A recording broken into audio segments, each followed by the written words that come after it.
pag-graduate ko ng high school, bago muna, tandaan yung buhay ko para malaman nyo kung saan magaling ang pera mamaya.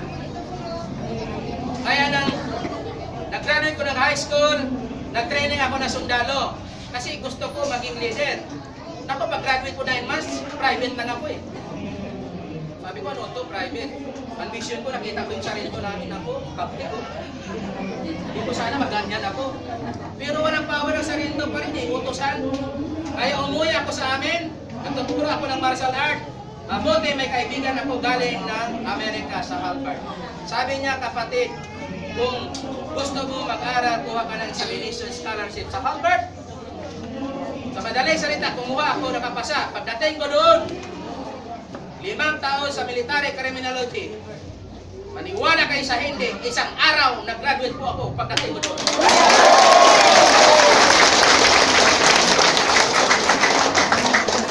Pagbalik ko sa dito sa Luzon, kumuha ako sa NBI Academy 1993, panahon ni Velasco. 3 araw nag-graduate po ako sa Intelligence NBI Department, mga kapatid. Pagbalik ko sa military, naging tininte na ako, maraming babae ng tinian, ang gwapo. Kaya, yan ang kasaysayan ko, nang dumating na ako, kumuha naman ako ulit ng political science sa Marawi.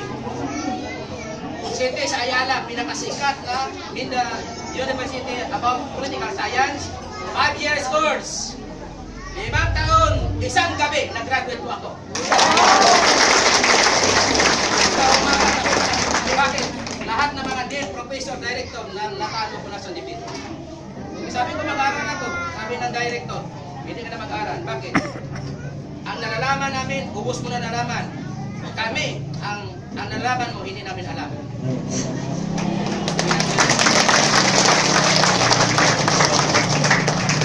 Ang pinakamagaling na professor yan sa Tanio, si Father Arasiria, ang kanyang estudyante na pinakamagaling na talo ko na sa debate. Mga abogado sa Yope, ubos mo na natalo. Palapakay mo lang. Ganyan ang buhay ko sa Panginoon. Ngayon, ito na ang buhay ko, kaya nag-peaceful ang Mindanao dahil po sa akin. Ang problema lang, yung mga pasaway doon, nagkarat ng tayo, wala na tayong magawa. Kasi, politiko yun, hindi niya natin? Kapag may gulo, may gera, may pera. Alam niya rin nyo? Nasito po ng Mindanao sa totoong buhay. Ako po ang utak ng kapayapaan sa buong Mindanao. Palapaka po natin.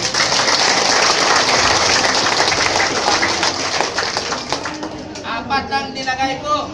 Gobernador General, 5-star yan. Bakit 4? Kasi sabihin niya baka may katok tayo. Tama ba hindi? Naintindihan natin? Sa buong kasaysayan ng Pilipinas, simula noon hanggang ngayon, mayroon bang Pilipino na 5 ang star, 5-star general? Wala. Mayroon wala? Mayroon. Kahit mga military hindi niya alam eh. Sabi ko hindi na research eh. Mayroon. Sino? Bali. Noon, hindi ako.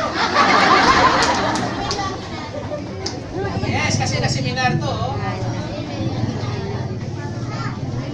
Nag-seminar eh. Kaya yung nag-seminar, wag muna yung pagkukuhan dyan. Diba? Ang kauna-unahang 5-star general ng bansa natin, si Gobernador General Emilio Aguinaldo. Palamakan natin. Pinabalik mo natin muna bago kayo kasi mamaya bibigyan kayo ng pera. Saan galing to? Tama ba? Ikalawang 5-star, 5-star general. Sino? Si Marcos. Bakit si Marcos 5-star general? Kasi nag-declare siya as a Prime Minister. Ang rank ko, ang rank ng Prime Minister, hello. Parang tulog. Mas malakas bata ka. Parang nagliligaw sa magandang sisili. Nagpirang binubulong lang. Nakarinig nyo? So, si Marcos, na-declare po na Prime Minister, kaya 5-star siya. Pero ang pag-declare ni Marcos, hindi po legal. Kasi gusto ni Marcos, kinilalanin siya as a Prime Minister.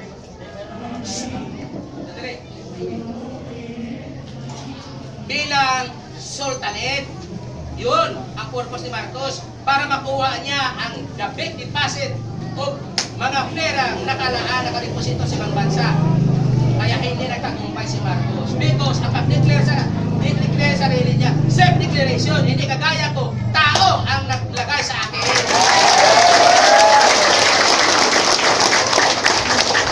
Nag-guess na ninyo? Kaya pagkatapos ko mamaya dito, makinig kayo. Pasensya na po kayo kasi ngayon, itong umaga lang po, nalaman ko na pupunta pala ako dito.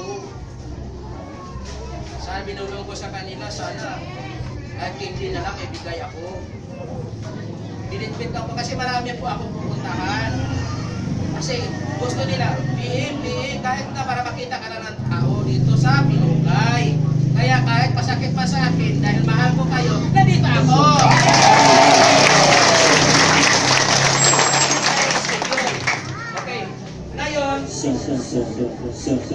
Para malalaman ninyo kung saan ang galing ang pera at ito, tapos para malaman ninyo kaagad ano ang mission ng Sultanate. Naintindihan natin?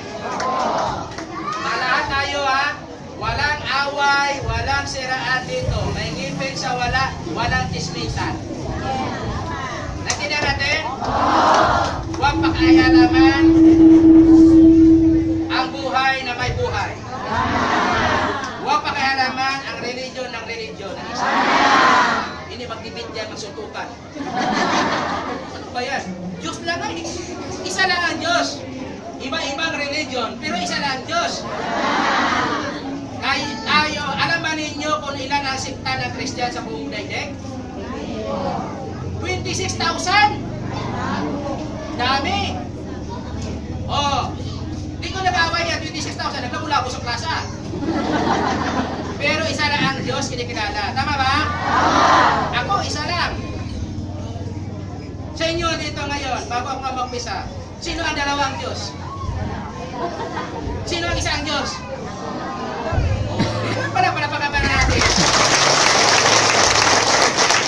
Kaya kailangan Muslim, Kristiyano, Katoliko, magkakaisa tayo. Rintinan natin, yan ang solusyon sa ating bansa, hindi politiko. Rintinan natin, pangako na pangako, tapos wala naman.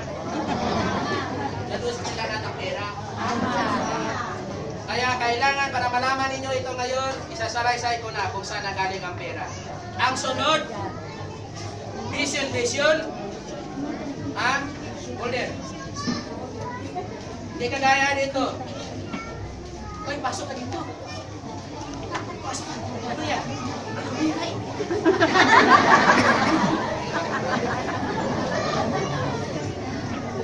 Hira nga, pero dapat kailangan, ano ba talaga ito? Masama, kabuti? Pagkagaling kay Josiberto. Tama ba hindi? Tanggap pala ng tanggap, yun pala. Kalag mo na binibinta. Naibigan natin? Kaya bago ninyo tanggapin ito, ipapaliwanag ko muna. Tanggapin. Tapos napapaliwanag, kung tanggapin nyo, okay. Process for requirements kaagad. Kung ayaw, kasi sa dami ninyo, maniwala kayo sa hindi, paputol ako daliri, mayroong negatibo. Bakit? Sa 12 na kapostolis ni Jesucristo, 12 lang ha, may traidor pa isa. Kayo, 100. Palakpakan natin. Talagang matalino ang revelation ninyo. Tama ba? Okay, umpisahan ko na? Okay, bigyan ako ng so. Pagkatapos nito, makinig, vision. Pag tinanggap yung vision, hala, bigyan kayo kaagad ng application form. Fill up. Process. Naintindihan nyo? Ano benepisyo ngayon mamaya? Pagkatapos, ikwento ko rin dito. Naintindihan natin? Okay. Ang bata, patutuyo mo na.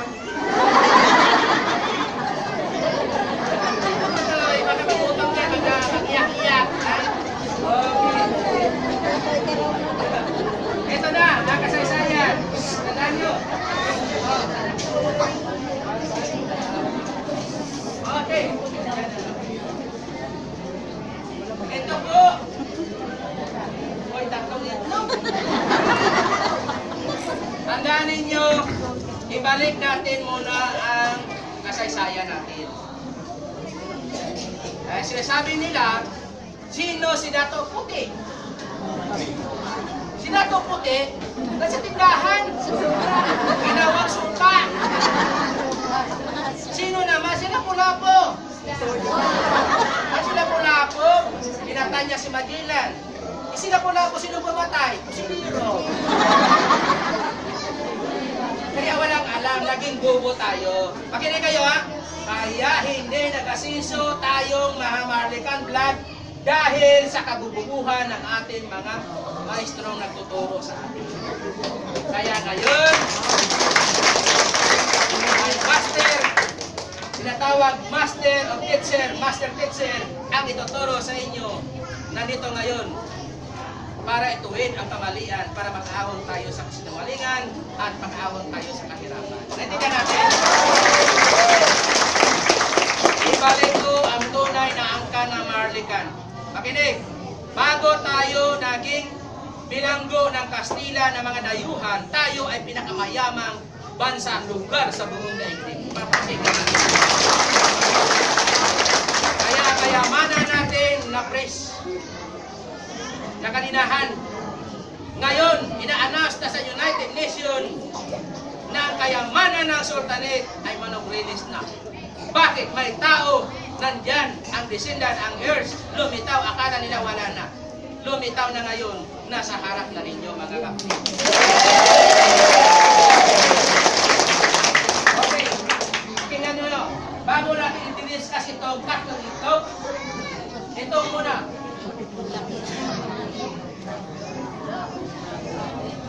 Ito, pakinggan nyo ito. Tao. Ito ay simbolo ng Sultanate. Ang paa ay tinatawag natin dato. Ang kamay tinatawag sultan. Ngayong panahon, maraming nagsasabi siya ay dato. Siya ay sultan. Pero ang tanong mo, kumatay lang sila ng maingay dyan? Pakinggan nyo ako kasi kapag hindi nyo maririnig, mga kapatid, sabay nyo makatulong kayo, makakasisira pa. Kasi hindi kompleto. Ang narinig ko lang, tanungin kayo ni Mr. mo, Miss, ano ba yun? Saan galing? Baka terorista yan. Tingnan mo, nang-negative ka agad. Pero pakinggan nyo ito, pagdating doon, ilatag mo, ako sabi, maganda po yun. Tama ba?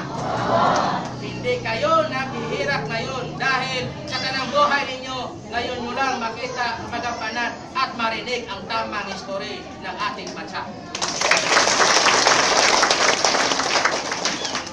Kaya maraming sabi dato, nagkatay ng baka, kalabaw, dato na. Hindi po yun ang katapusan ng pagka-leader. Pakinggan nyo, tanongin nyo ang dato.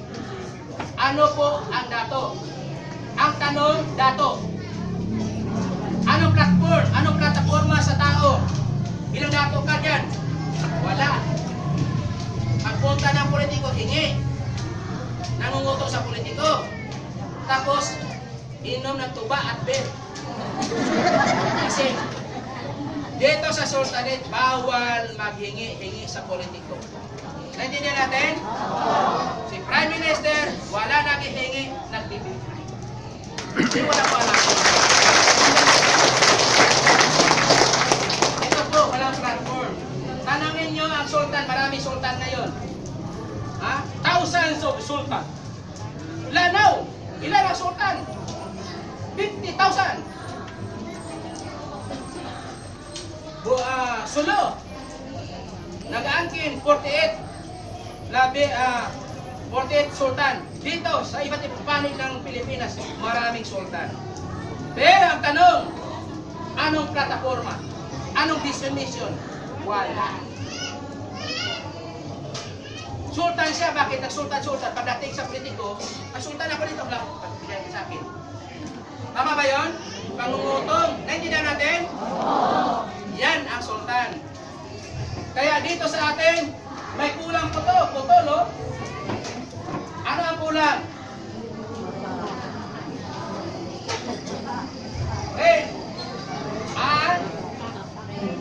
Ano yan? Prime Minister. Nasa harap nyo ngayon. O, palakpak na na. Prime Minister, siya ang utak ng NATO, siya ang utak ng Sultan. The overall, siya ang nagdadala ng buong pag-iisip at pag-implementa ng mga livelihood at sa mga benefits dito. Maniwala kayo sa akin. Punta kayo sa Sultanado, tanongin mo kung mayroon sa plataforma. Wala. Bakit? Eh, nag-aangkin ng Sultan, hindi pala tunay na Sultan. Tama ba? Sultan is the governance. Governor po yun. Kaya kagaya natin, tayo ay isang kingdom, mayroon tayong initiative para sa inyong beneficiary. Ganyan natin? Ako ha? Baka mamaya, ay ako Sultan dito, bakit na dito ka? Sultan dito eh. Uy, Sultan, wala. Sultan ka nga, pero hindi man kinukuha ang posisyon mo.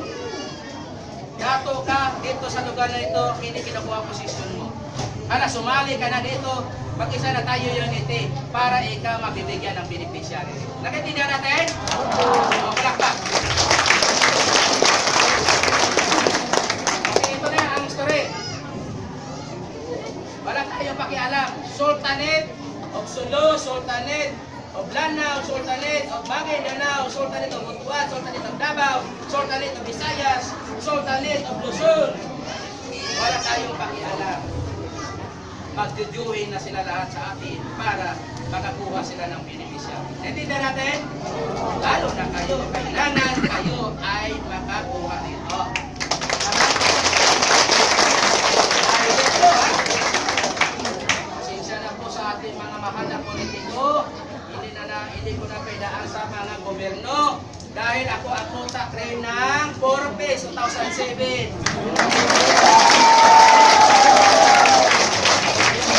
na pubahan. Pero ito hindi Forbes to ha. Ito sobra pa sa Forbes kapag nakumpay yung requirements mamaya. Ano na? Okay, umpisahan natin. Ito yung tandaan niyo ito ha. Yung Russia. Bakit Russia? Kaya ito yung Mongolia. Pasensya na po sa akin. Kanina wala akong spirit. Ginawa ko ng tubig. Kasi ang nag-lecture sa inyo yung dating general na pinakamagaling na manbiligma na ipinsa sa inyo.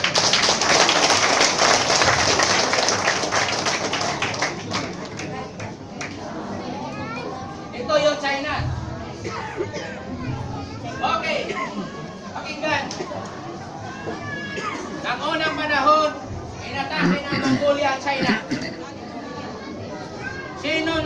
Sino namuno sa general ng Mongolia? Si General Genghis Khan. Si General Genghis Khan, 120,000 na tao, i-attack yung China na milyon na tao, 3 milyon na tao. At noong panahon, ang Mongolia, the best fighter sa buong mundo, natalo nilang China.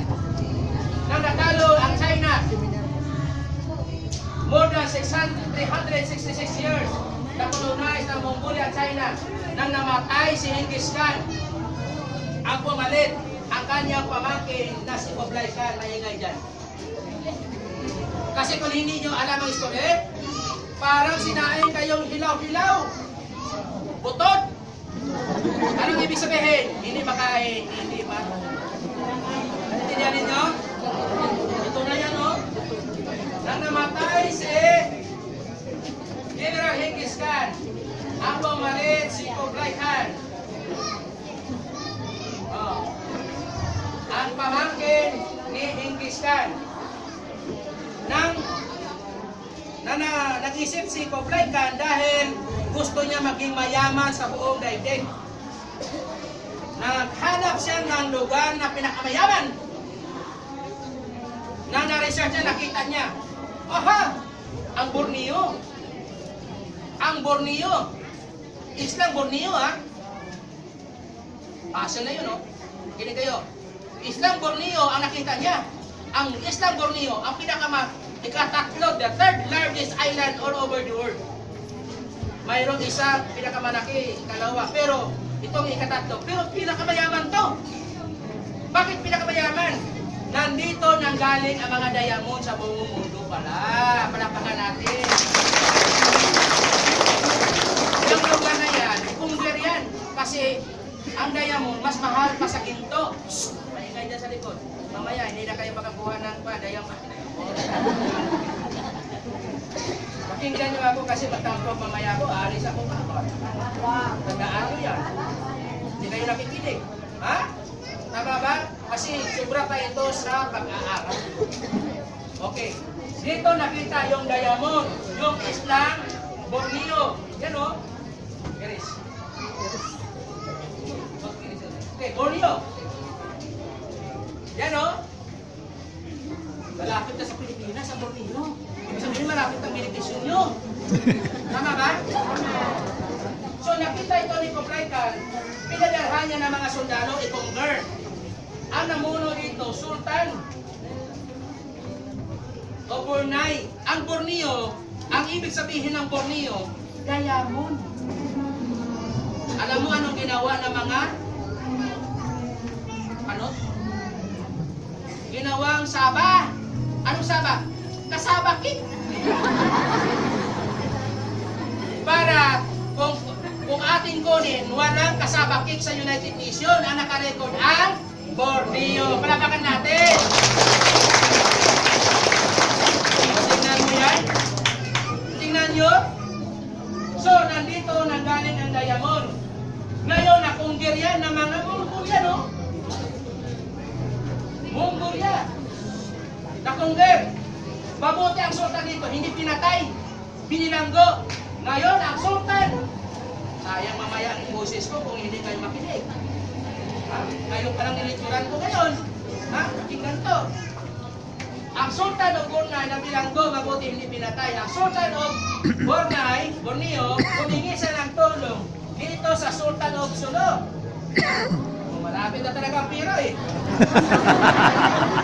Kaya pakinggan nyo to. Iba talaga mag-intervene eh. Diba tama, no?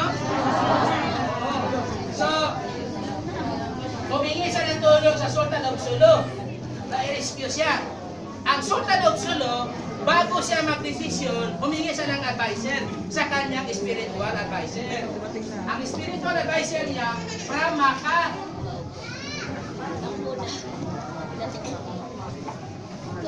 From Makkah. Kinig, nagdadala ng Holy Quran through Prophet Muhammad. 14th century lang. Okay. Humingi siya ng tulong dito. Ang sabi ng spiritual advisor, yung misyonaryo, nagbabasa ng Holy Quran. Makinig. Nagbabasa, misyonaryo, ang tawag sa kanya, Kiram. Kiram. Pareho ba sa Kristiyano? Nagbabasa ng Holy Bible, ganito. Ang tawag sa kanya, evangelist.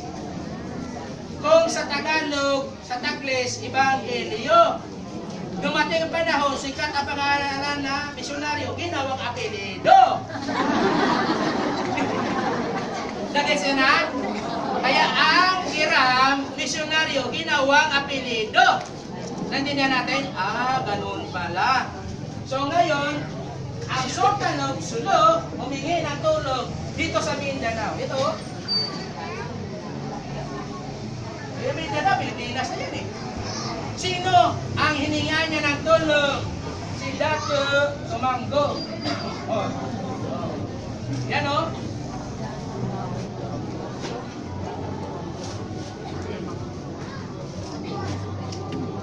Dato Tumanggong, ang ibig sabihin Dato, General. Ang kasaysayan ng panahon, naglipat-lipat, makinig kayo. Panahon sa Herdio, ang rangkong general ay baron. Turi ba sa turi yun? Hindi na natin? Baron. Pagdating sa Grego na translation, ay centurion. General yun. Pagdating sa mga maharlikan, tinawag dato.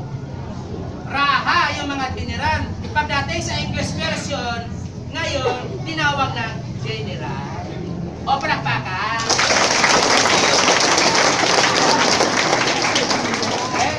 Hindi pa yung napunta dito, yung dato pala, general, nagkakay na ng kambing, nagdato na siya. Paano nagdato pala yan? Hindi pala general eh. Palahubog pa. Tapos palagi doon sa tungitan. Okay. Ang dato ay ginagalang dahil general po siya. Naintindihan natin? Okay. Ngayon, sinong general? General Tumanggong. Ang kanyang tao, inipon niya, the best fighter niya, 600. Story yan. Mamaya, sabihin ko sa inyo kung saan yung mababasa. Bakit hindi nila pinaalam sa mga university? Tinatago. Tinatakpan ang inyong mata. Ang pinabasa, ang istorya ng Espanyol. Galing.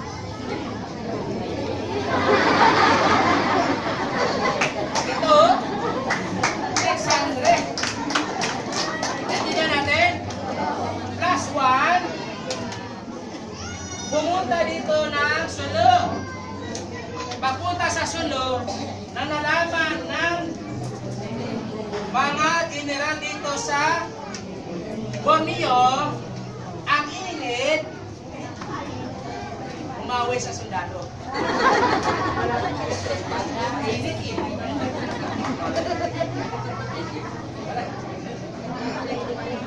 Sabi nila, aircon. Punta ka na. Punta aircon eh. Palapakan po natin, no? So, dito po, humingi ng tulong itong general dito, mga general. Kasi akala na marami, hindi po makatak. Naghingi ng tulong dito sa Shanghai, China, sa pamunuan ni Kublai Khan. Si Kublai Khan naman, nagpadala naman another 3 general na pinaka-fighter niya sa buong mundo. Dala ang mga sundalo. Pumunta dito para magtulong. Hindi natakot po si General Tumanggong. Inatak. Pag-atak ni isa, walang nalagas. God's will yun. Tingnan mo. Ubos ang mga Mongolian. Nakuha nila ang sultan at ni-restore ulit.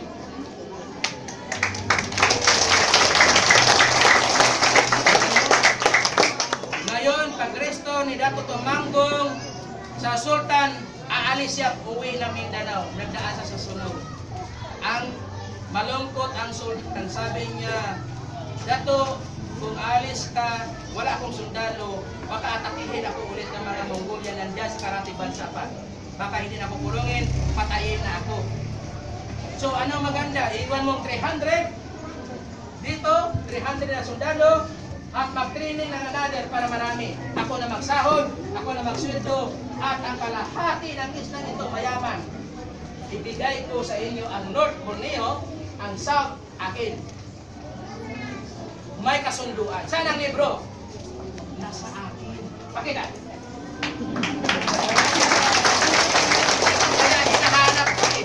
Yan o. Pero makikita ito, masalayan niyo ito sa tanang buhay niyo. Doon sa Araneta, Kalusin.